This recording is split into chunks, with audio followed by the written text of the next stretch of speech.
Welcome to The Mountain Gardener with your host, Ken Lane. Gardening can be challenging, but with Ken's tips, tricks, and local advice, you'll reap huge rewards. Now welcome your host, Ken Lane. And welcome to this week's edition of The Mountain Gardener, your host, Ken Lane. We're here every week talking about the landscapes of northern Arizona. And this has been a great week. Talk about health of your landscape, of the forest. We need storms to come through like we've had this last week that deep soaks down through the root zone and helps to hydrate those fruit trees, the evergreens, your privacy screens. This is a game changer. Some of you were in putting down your weed and grass stoppers last week before the storm. Brilliant move. So what will happen is we'll warm up after this. At least it looks like the 2-week forecast is it's going to be warming gently up where things will start growing. So your dandelions will start growing with a vengeance. The foxtail. This is a beautiful green grass, but the burr on it has a seed that wants to go through your sock and come out the other side of your leg. It's really bad. It's an annual. It will grow with a vengeance with this kind of moisture. So your wildflowers will start growing as well. So everything's going to start taking off because of the moisture and the warmer days. So if you fertilized, this is the kind of moisture. That's why I tell folks, when you fertilize or when you're putting your weed and grass toppers down, don't focus on the drip emitters of your irrigation system. It makes zero difference with fertilizer activation or not. What you really want to focus on is the drip line, the outer branches of those plants. So most of the feeder roots on your trees, your shrubs, on any plant, they're going to be mirrored, those outer, the furthest reaches, the furthest outside branch. That's where you want to focus most of your foods. That's where the tiny fibrous small root hairs that can pick up water, pick up nutrients, that's where they're at. At the trunk of the tree, those are only big, barky wood anchoring kind of roots. They really don't take up any moisture. They don't focus on any food.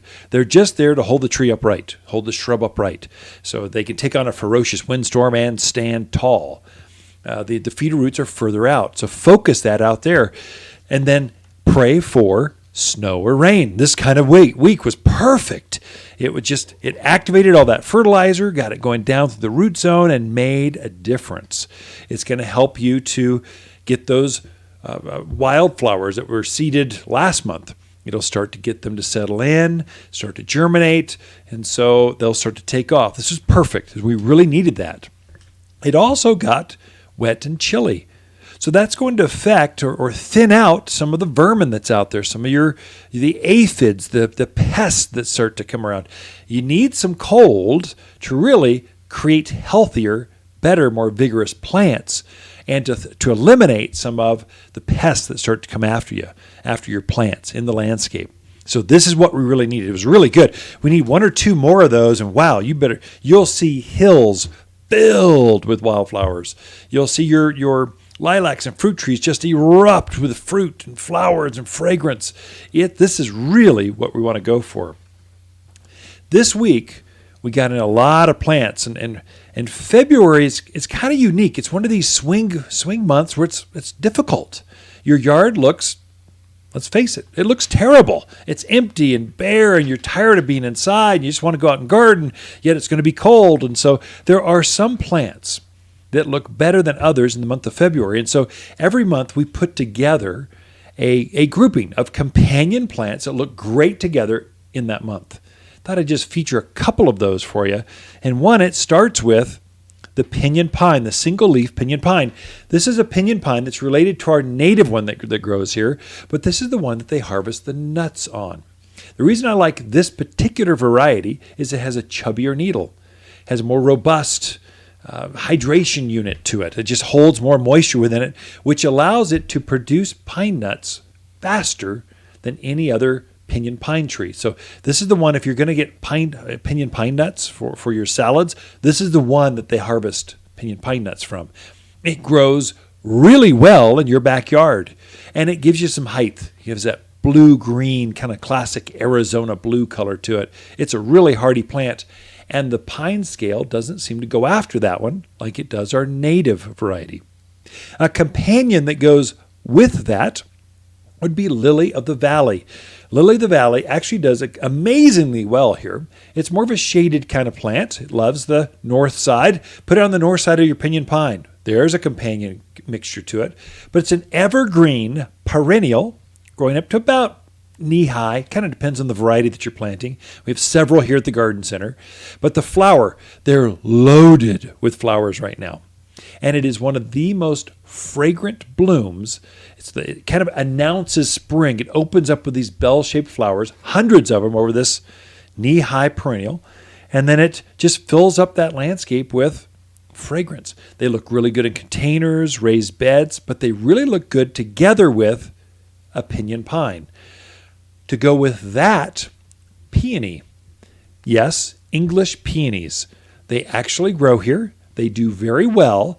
And what happens in February, you put these things together with this grouping of plants, this February companion plants, the pinyon pines, with the peonies and the lily of the valley. The peonies start to erupt from the ground about now. So they aren't blooming. Okay, they'll bloom later in spring, but they're a true perennial. They hibernate underground, but they start to show up. They start to break the surface of the ground now.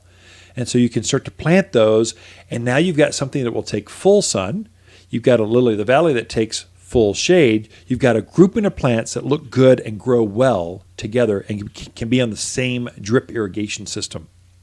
Lastly, there's 4 companions always that we put together, is Calgary carpet juniper. Now this is a ground cover. This only gets 2, 3, 4, kind of ankle high, no more, but then spreads out. One plant will fill up the landscape 6, 7, 8 feet wide and kind of round. This plant will soften up that rock lawn.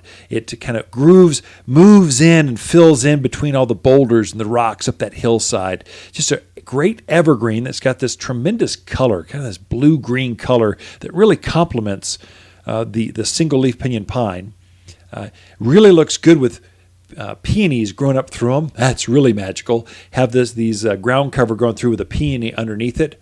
Then it erupts with these big flowers that are fragrant the size of your hands. Oh, it's a great look. So those are companion plants that just look great in the month of February. They can be planted now. You'll find them at garden centers now. And so these are plants that just the companions for February. And every month I'll try to come up with what looks good in March? What looks good in April, May, June? I'll come up with, obviously in winter, it's going to skew heavier towards evergreens, and there's a lot to choose from now. In fact, if you were thinking about planting more evergreens in your landscape, now is the time to go to your garden centers and take a look, because you can see what they look like this time of year. Why wait? And when they push that new growth on, they're going to have a different look. Typically, the new growth is going to be brighter, lighter, cheerier green, and now winter they get more grays and purples or darker, richer forest greens. This is when you can go to the garden center, take a look, and see what a red-tip photinia is going to look like, to see what a red clusterberry cotoneaster looks like, to see what a Wichita blue evergreen juniper looks like. This is when you can really see it and appreciate it. And they really look good this time of year. So, and there's some plants that look well together. As we get into spring, we're obviously going to have more blooming kind of things, because flowers rule in April, May, and June. That's when things are really erupting. That's when your forsythias start to come out. It looks so good. So we are starting to see some color in our own landscape. So the jasmines are in bloom. The evergreens look really good. The Japanese maples are budded up, heavy but not leafing out yet. So we're starting to see that transition. We just need a couple weeks of 60-degree weather, and you better stand back, because things are just going to take off with new growth. We have a lot in store for you this particular show. We've got Lisa Waterslane coming in with your garden questions. Can't wait to get involved with gardening. We'll be right back after these important messages. You've been listening to The Mountain Gardener with Ken Lane, owner of Waters Garden Center in Prescott. Join him every week for timely garden advice right for the gardens. Visit Ken where he can be found throughout the week at Waters Garden Center in Prescott. It's almost spring. Time to grow a pear. A pear tree, that is. Late winter is ideal for planting fruit trees. At Waters Garden Center has cherry-picked the hardiest, heaviest producing trees from our most trusted growers. From apples to apricots and persimmons to pears, the Garden Center is plumb full of varieties that thrive in our mountain soil. And we'll even plant them for you. We believe life is a bowl of cherries, so grow the best ones ever from Waters Garden Center in Prescott. If life is a bowl of cherries, why not make them the biggest, sweetest cherries ever? Waters Garden Center is super excited to introduce our new organic fruit and vegetable plant food. This fertilizer has the bonus of added calcium that gives fruit trees and veggies an extra boost to produce healthy, abundant crops. Feed your plants now to help them thrive and grow more fruits than ever. And just $27 for a 20-pound bag. Safe, natural, organic fruit and vegetable plant food only at Waters Garden Center. You've been listening to Ken Lane, the Mountain Gardener. Green thumbs learned while working in the Family Garden Center. Now welcome back to the Mountain Gardener.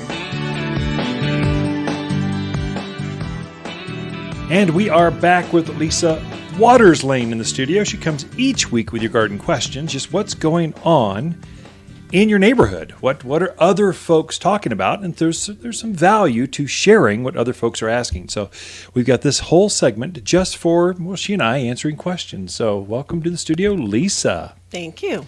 So what's going on? There's lots of snow this week. There's people are gardening but not gardening. We didn't even open on, was that Monday. Or Monday? Tuesday. Yeah, Tuesday. So whenever it was, that was like late year. In retail, that was like forever ago. Seems like forever ago, but we had, about 6 inches? Yeah, across town, 11 inches. Flagstaff got 0. none. Yeah, 2, nothing. A dusting. It's really odd the way it came through, but Yeah.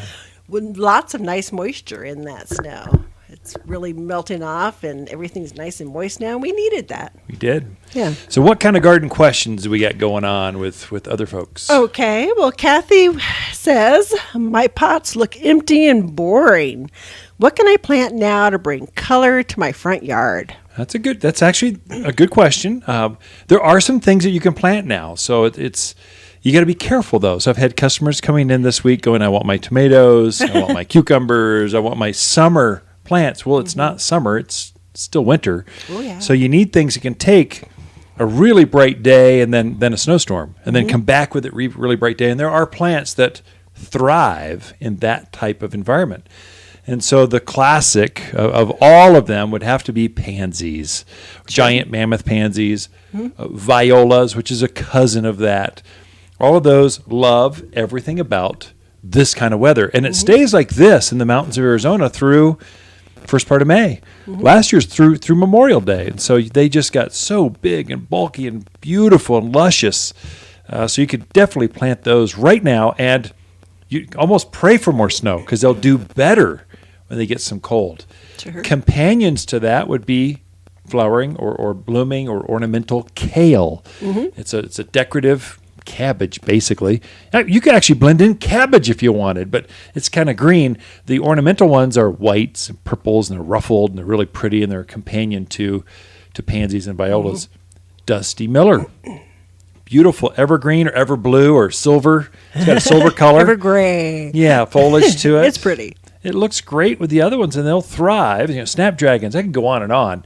And we've gotten our first loads of pretty flowers in. They're not huge. The whole greenhouse is not filled because we're not committing to all just winter, early spring flowers. We're leaving room for the summer things too, but it's filling up. So this week we've unloaded thousands of plants this Feels week. like it. I'm sure it is. So you can start to put those things together, and we won't even go down the shrubs. So there's a whole bunch of evergreen shrubs, it's tiny, cute things from agaves and cacti, if you want to look succulent or southwestern look, to brooms and desert spoons, if you want that spiky yucca look, or yuccas, and then also the flowering stuff, evergreens, boxwoods. There's a bunch. Okay. Come in with your measurement of your pot, and we can help you put together some styles that will get rid of that boring landscape. Yes, we need to do our own. They're looking pretty sad right now, but we'll get there. That's because of javelina. Well, That's we don't not talk because about of them. winter. So yeah. Okay, Merle says, I remember growing up, my mother had beautiful lilacs. Do they grow well here in the Prescott area, and do they need sun or shade? Oh, they do great. So we're famous.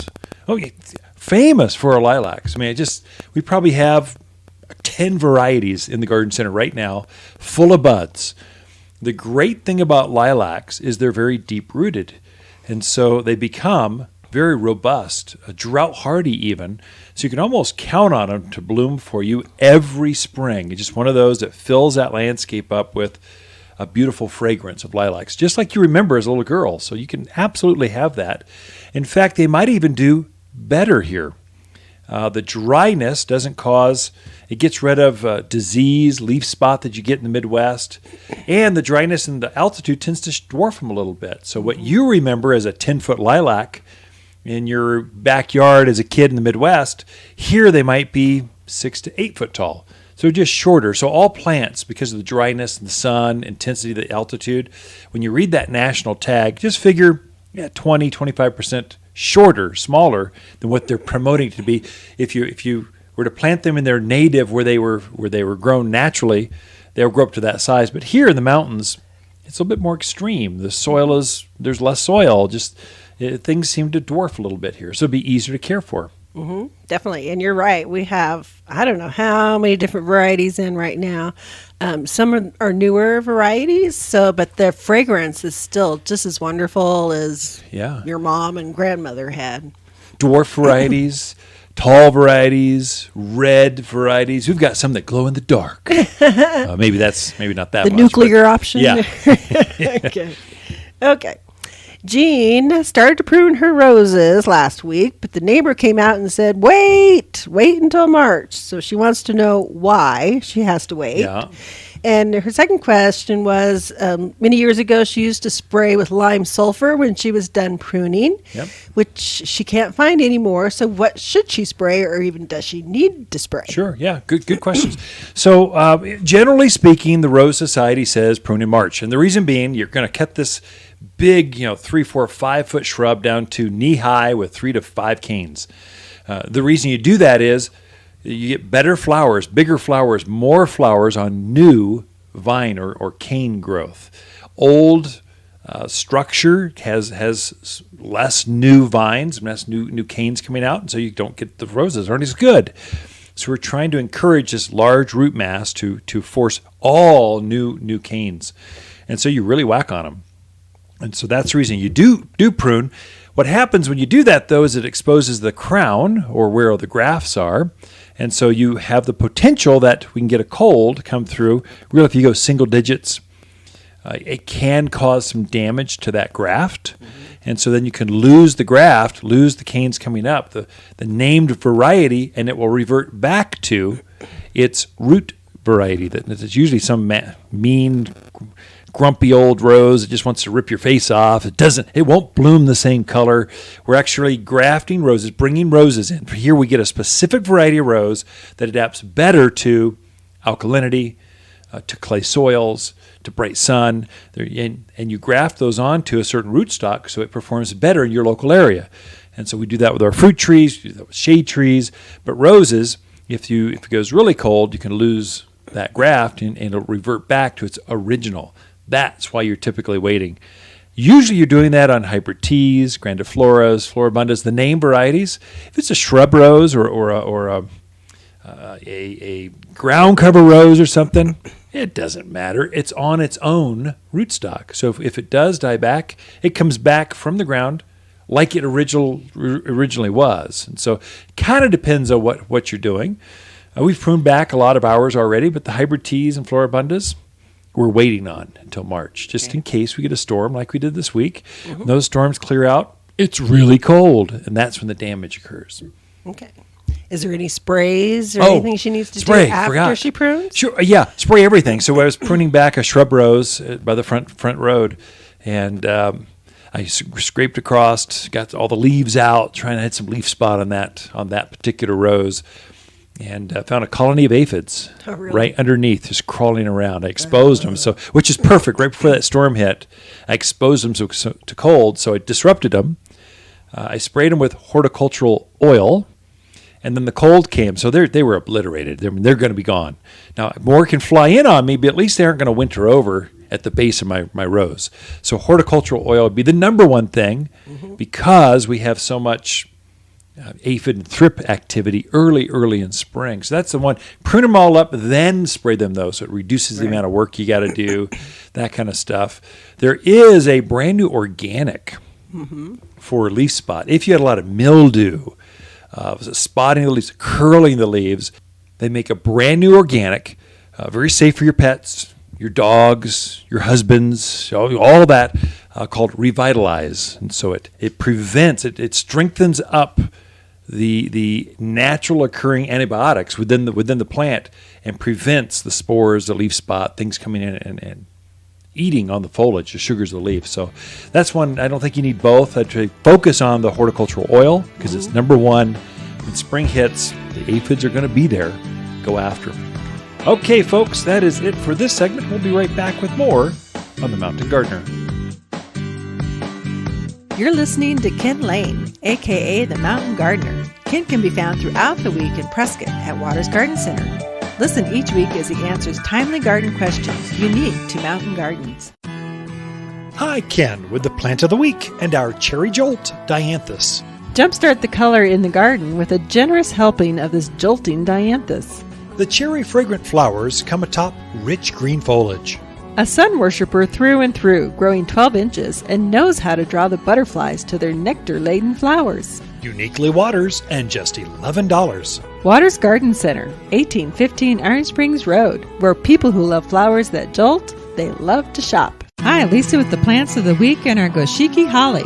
Goshiki translates from Japanese as holly with 5 colors. Its new leaves emerge red, then turn green. The entire top of this holly is draped in colors of cream, white, gray, yellow, and green. This evergreen makes the perfect accent, hedge, or evergreen container for its all-round good looks. A really nice plant that shines through winter is just $39. Waters Garden Center, where people who love Japanese gardens, they love to shop. You've been listening to The Mountain Gardener with local expert Ken Lane. Join the conversation every week as he answers timely garden questions. Email Ken a question directly from your phone to his desktop through the web at watersgardencenter.com. That's Waters with 2 T's, gardencenter.com. Now welcome back your host, Ken Lane. So one of the questions asked often for folks new to the area, they're coming in, they're reading tags, doing research, looking online, look at their apps, and they're going, what zone, what growing zone are we? And so the growing zones, they typically go from 1 to about 12 or so. And the higher the zone, the wimpier the plant. Okay, so 1, it'll go sub-zero, grow in like Antarctica and survive and come back every winter. So it's usually a cold hardiness. The lower the number, the hardier, the colder it will go. The higher the number, the hotter it will go. The more heat it will take. The problem is once you get too high, plants actually shut down. They have zero antifreeze in them, so they'll take zero freezing. So some of your zone 10, 9, 10, 11, 12s, those are Phoenix, desert, Palm Spring kind of plants, tropical plants. They grow down where it's really hot and never frosts. And so the plants have developed so they don't have any antifreeze in them. So if you bring them up the mountains, they'll thrive in summer. They'll do great. But then come about the new year, we get this deep freeze. The plant has no antifreeze in it. They turn black. The thing freezes through and through, and then it bends over, melts, and just dies. And there's no recovering from that. So we want plants here at the higher elevations. So Prescott, Arizona, right here, the central Yavapai County area, this is going to be a zone 7. You need plants that can go down to about 0 degrees. That's good. So the ridge lines around us, so the Highland Pines, the Groom Creeks, those areas, you're going to need a zone 6. You need plants that can go down to -10, -15.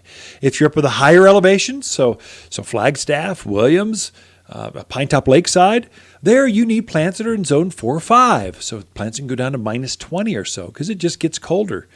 If you're out in Spring Valley, Coyote Springs, not Coyote Springs, more Cordes Junction, probably down that 4,000 foot level, Kirkland, Skull Valley, you're probably a zone 8. So you need plants that can go down to 10 degrees. You still get a definite cold. There's still definite frost. It can really get chilly, but it doesn't go sub-zero. So you need plants in your yard that will, no matter how cold we get, and this year will be different than next, no matter as all the seasons kind of level out, can they make it through no matter what storm system comes out in winter? That's what the zones are about. From there, if you're new to the area, you need to know what your frost dates are. When is the last frost of the season? So it frosted every night this week. It's cold at all elevations. It just got cold. And then you need to know when the first frost is. So plants are growing like crazy, all those tropical tomatoes and beautiful zinnias, all the flowers, things that just really thrive in the summertime. When does the frost come and take them out? So you need to know those frost dates, first and last frost. Your last frost, typically is going to be around Mother's Day. That's what the locals use. Now, this is broadcast over all of northern Arizona, so, okay, it depends on your elevation where you're at. But generally speaking, it's going to be Mother's Day plus or minus a couple weeks. So if you're up towards Flagstaff, the higher elevations, you're going to be more towards Memorial Day. So scooch that towards the middle or end of May is your last frost. If you're at the lower elevations, you're in Camp Verde, Cottonwood, you're at Cordes Junction, there you might be the end of April. So it just flexes, but generally speaking, for Prescott, Arizona, right here where I'm broadcasting from, Waters Garden Center, May 8th, we've been tracking 100 years of data, and the average last frost over the last 100 years has been May 8th. Well, when is Mother's Day? May 12th, somewhere in there, so it's kind of close. It's a demarcation line where you can kind of go, okay, I can plant earlier than that, but I better really watch the weather. If I plant after that, I'm probably golden. I'm good to go. So those are your frost dates. That's the last frost. Your very first frost of the season. So typically it's going to be in October. So you've been growing all season. Things are looking great. You've been harvesting like crazy, cutting bouquets. Things look really good. Your containers are over the top. When is the first frost going to come? You got to always have that on your radar. Generally speaking, it's going to be Halloween. We use that as the demarcation line or the holiday that goes, be really aware. Watch the weather really close. By the middle of October, you really need to know. So you might have to go rush out and harvest all that last batch of basil, or pick those last eggplants, or get those tomatoes off the vine, or go pick that last bouquet of marigolds or zinnias or geraniums, because the frost is coming. It's going to wipe them out all in just one night. So we'll get one deep cold. It'll go down to 29 degrees, and it will literally obliterate every tropical, non-hardy kind of annual flower all at once, one night. And so you kind of want to know what that date is. So Mother's Day, last frost, Halloween, first frost. Zones are going to be a zone 7. So if you're in Prescott, Arizona, you want to plant a zone 7 or lower. So zone 7, 6, 5, 4, 3, 2, 1, any of those will grow in your yard. Higher than that, it's considered an annual. Winter is going to kill it off. Does that make sense? Come in for more. I've got more on that. I can go deep on zones and frost, but we have Lisa Waterslane coming in and sharing her garden tips right after this. The Mountain Gardener, your source for timely garden advice right for higher elevations. Guaranteed to make a difference in your yard this season. Hi, Ken here with the Plants of the Week and our McMinn Manzanita. Part of Water's expanding native selection, this is the big, bold manzanita you find growing throughout Arizona. A local evergreen growing wild with the classic red bark for a styling, drought-hardy landscape. Locally grown for local landscapes, this easy care shrub is just $39. Waters Garden Center, 1815 Iron Springs Road in Prescott, where people who love lots of native plants, they love to shop. Once upon a time, Fred the Sage and Bob the Yucca watched a herd of deer eat their neighbor's garden. Hey, Bob. Said Fred. It's a good thing we're native Arizona plants from Waters Garden Center. Right, Fred. Said Bob. We can handle tough Prescott dirt, hot sun, low water, and we look great in the garden. You betcha, Bob. Said Fred. Hummingbirds and bees love us, but that deer sure doesn't. Be like Fred and Bob. Go native at Waters Garden Center. Safe, natural, and organic. You're listening to The Mountain Gardener with local expert Ken Lane. Mountain gardening is very rewarding, with a few Ken's tips, tricks, and garden shortcuts sure to turn your thumbs even greener. Now welcome back to The Mountain Gardener.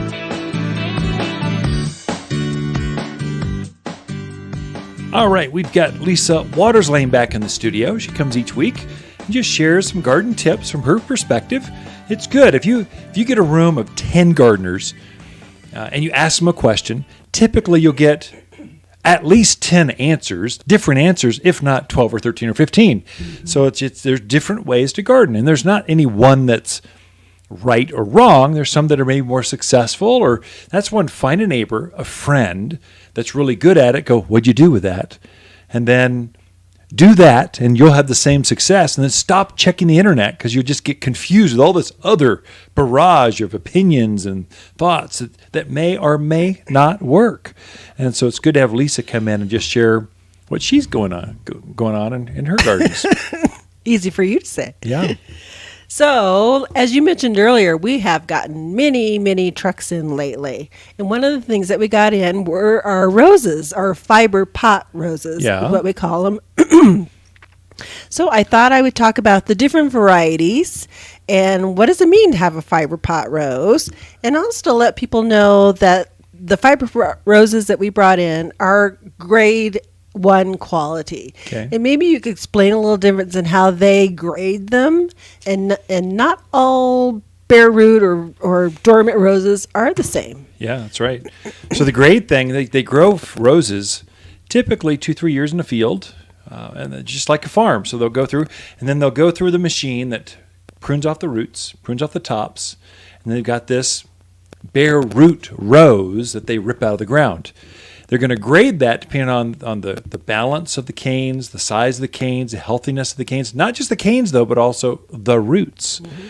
And so you want a rose that has been balanced. They got a balanced root structure to their cane structure with great balance, so it grows out evenly. So they'll grade them A, B, C, and even subgrade. And so you really do want, if you're going to do it yourself, you're going to have a rose in your yard, you really want a top grade. And out of any crop, 10% of those will be unbelievable grade. Just, whoa, it's obviously better. Then there's the 80% that's kind of the masses. And then there's a 10% that they deserve the burn pile. They just don't even deserve to be ripped out of the ground. They're unworthy of being harvested. So you want that top end grade. From there, the fiber pots, that's just, you really don't want to plant a bare root rose here in the mountains of Arizona. It's so dry and crusty and windy, and it's hard for the roses to get started. It'll take 2 years for it to really fill out and look good.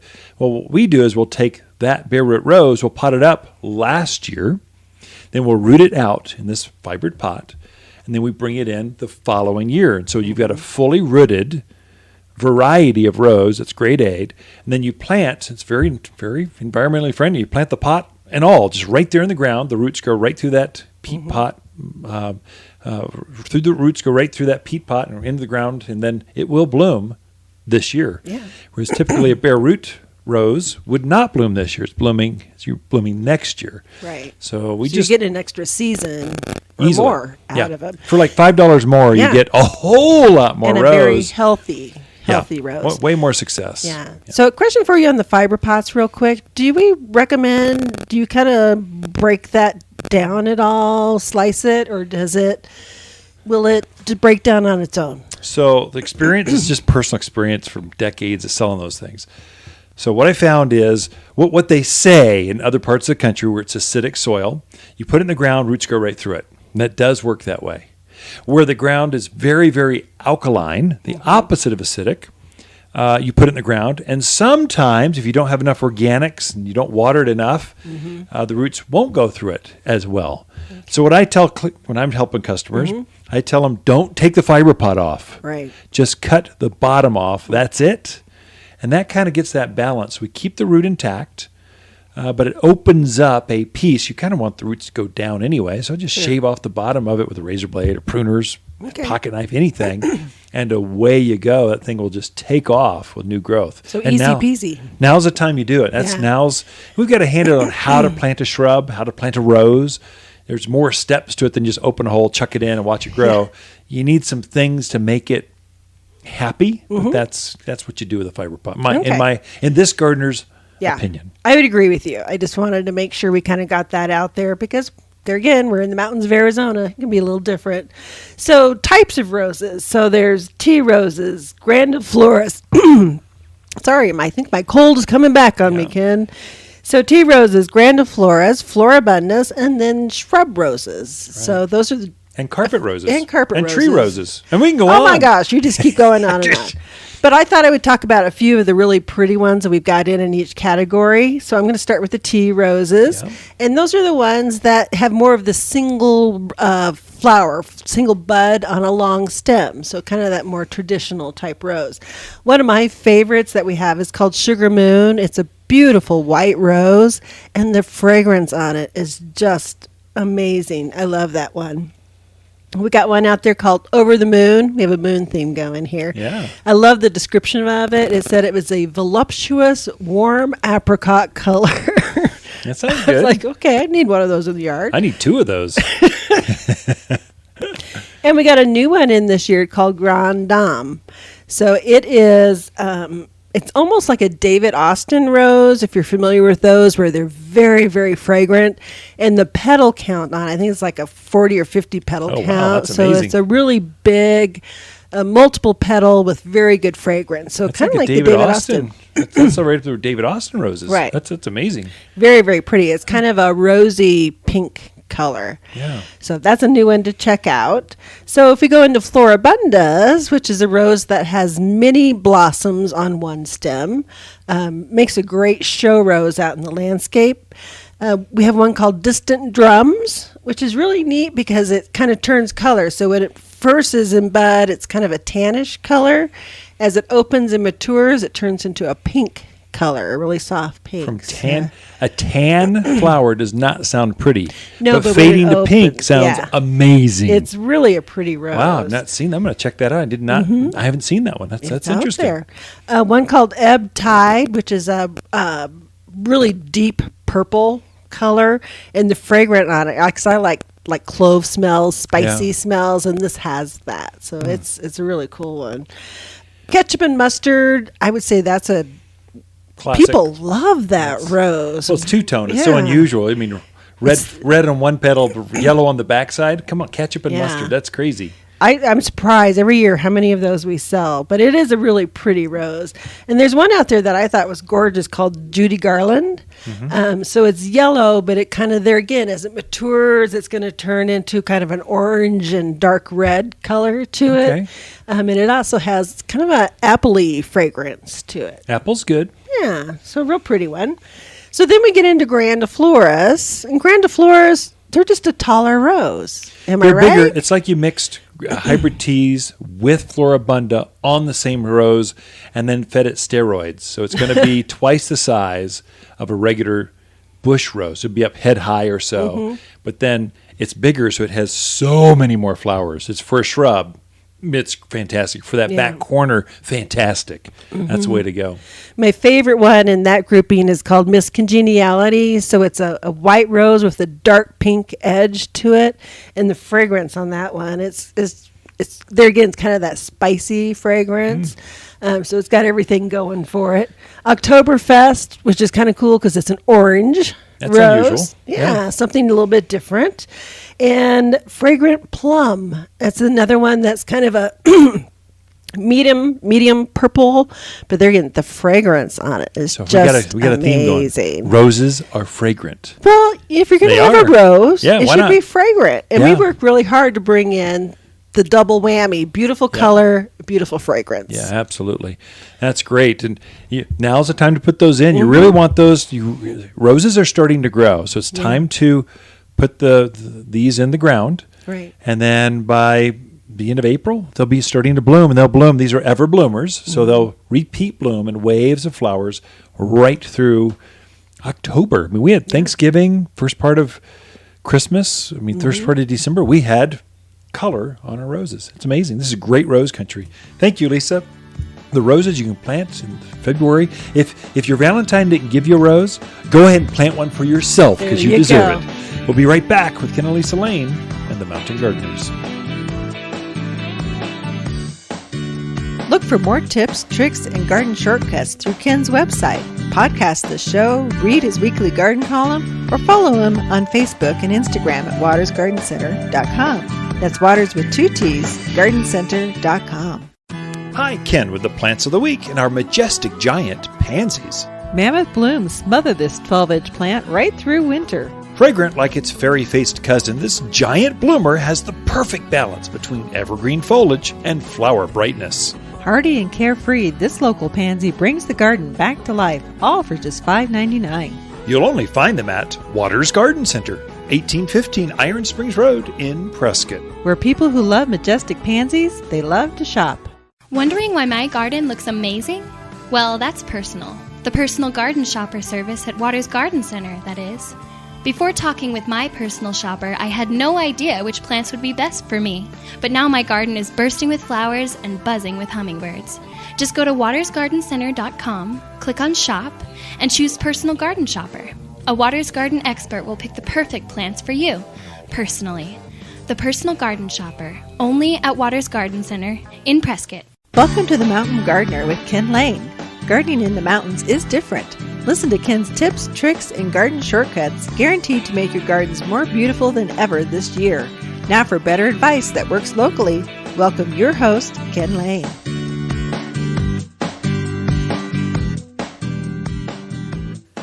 Now, just feeding off of last week's garden topic, fruit trees, we've unloaded literally hundreds of shade trees, aspens, birch, red buds, fruit trees galore, berries, blackberries and raspberries. They're all flooding in right now. So we've got to fill up 2 acres of garden center with plants. And it takes us 3 or 4 weeks to do that, but it's filling up pretty quickly.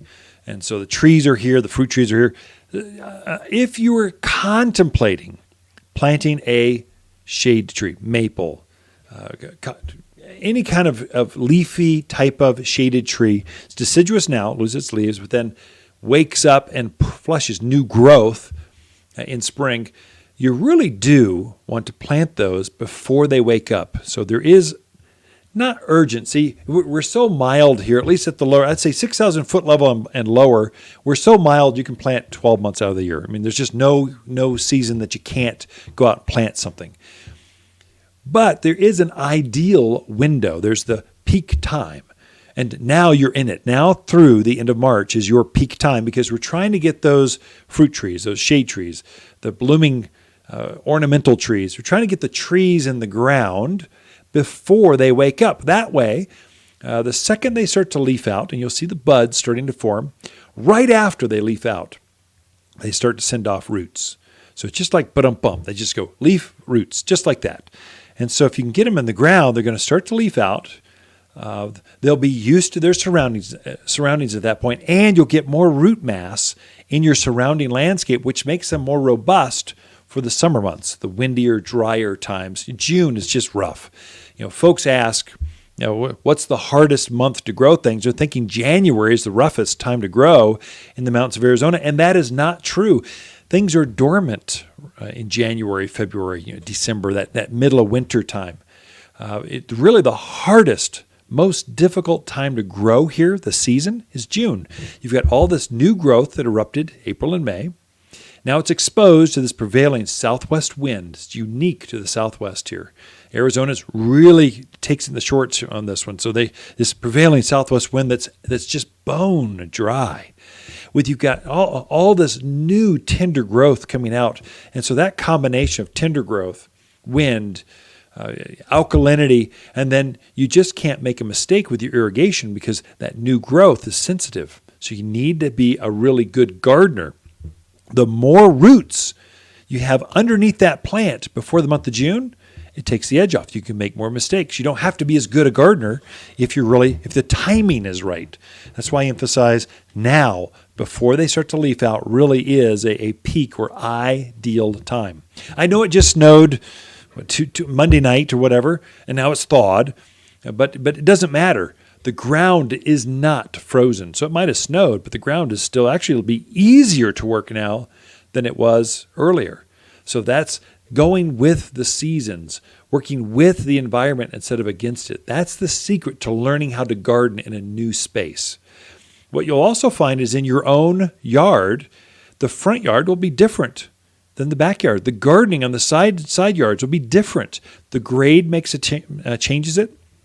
So even on a flat area, let's say Prescott Valley, Paulden, those areas, even a slight grade from the back to the front of that yard, you'll get into different soil bands, and the soil will start to drain. The water will perk differently. The textures will be different. And so you really do want to get familiar with your segments of the yard and how plants grow there. Or you just do what I did.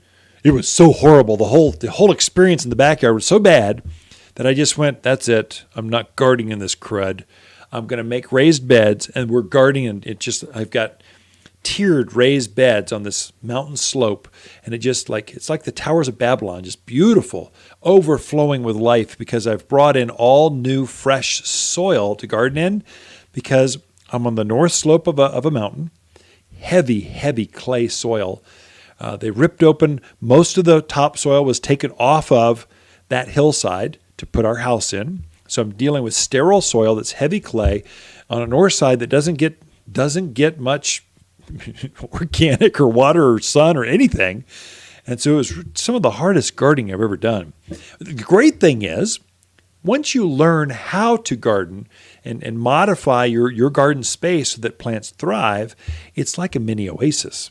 So if you were to come over to our yard, Mother's Day is typically when we start to have our first outdoor barbecue parties. It can be a little chilly, but we've got heaters and fireplaces for that. We can take the edge off, but the flowers are over the top.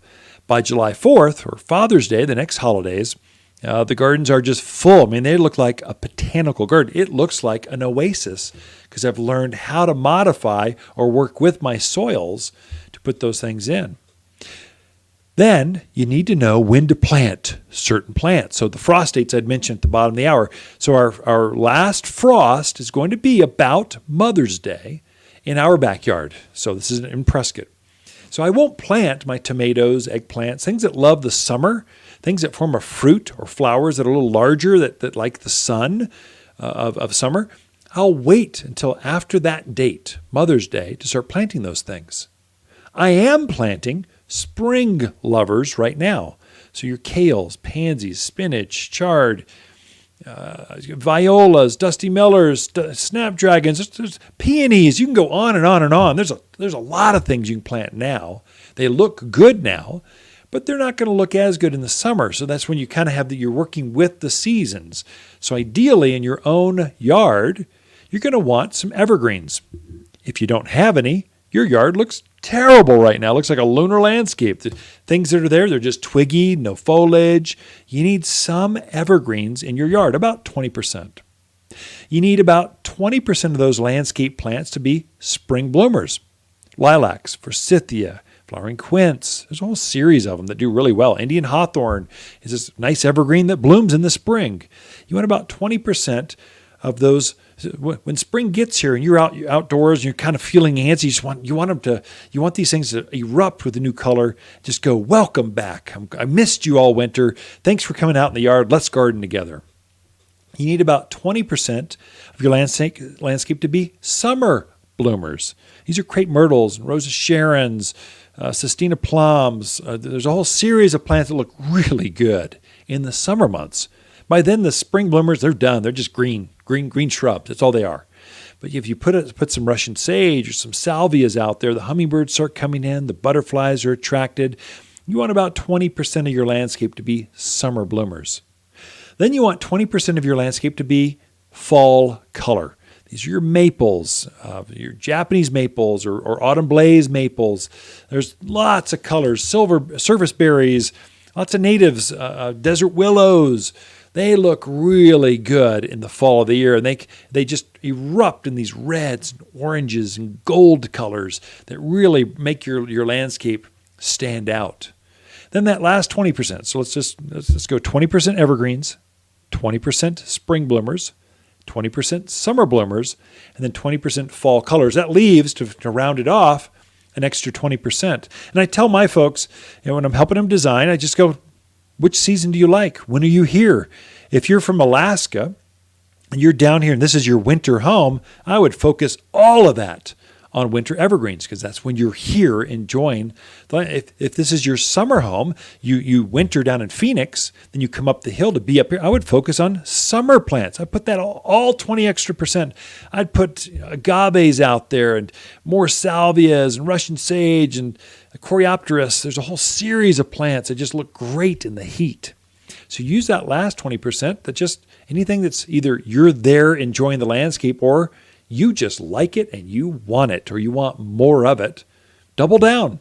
Have some more. You deserve it. We live in America. Add 40 cents and supersize it. That's what that last 40%. And you want to design a 4-season garden accordingly to work with the seasons, to always have something of interest going on in your landscape or your gardens, and then never work against the seasons. You always want to work with the environment, not against it. Your success rate will skyrocket. All right, we got more for you. I'll be right back, though. Got to pay the bills on this thing. We'll be right back after this. You're listening to local garden expert Ken Lane, the owner of Waters Garden Center. He can be found throughout the week at Waters Garden Center, located in Prescott at 1815 Iron Springs Road. Thanks for tuning in to The Mountain Gardener. Hi, Waters with the plants of the week and our Santa Rosa plum. A showy display of white flowers has yielded an abundant harvest of dark crimson fruit. Firm flesh with a wonderful flavor right off the tree or jams. For smaller yards, this is the only plum that produces fruit all by itself. A lovely border tree or garden accent and ready for summer planting at just $49. Waters Garden Center, 1815 Iron Springs Road in Prescott, where people who love to grow their own plums, they love to shop. Not everyone can grow wildflowers, but we'll make sure you're not one of them.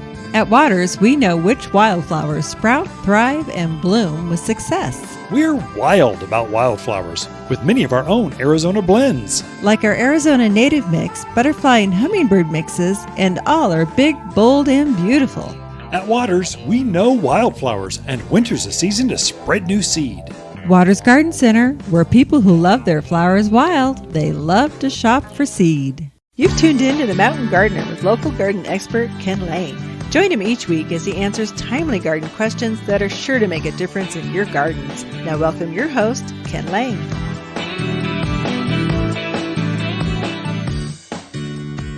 One other thing, if you're new to the area, that you'll find that's uniquely different. Our soil is extremely alkaline. So if you're coming from the East Coast, they tell you to add lime to your soil. Always add lime. It sweetens the soil. Don't ever do that to your landscapes in Arizona.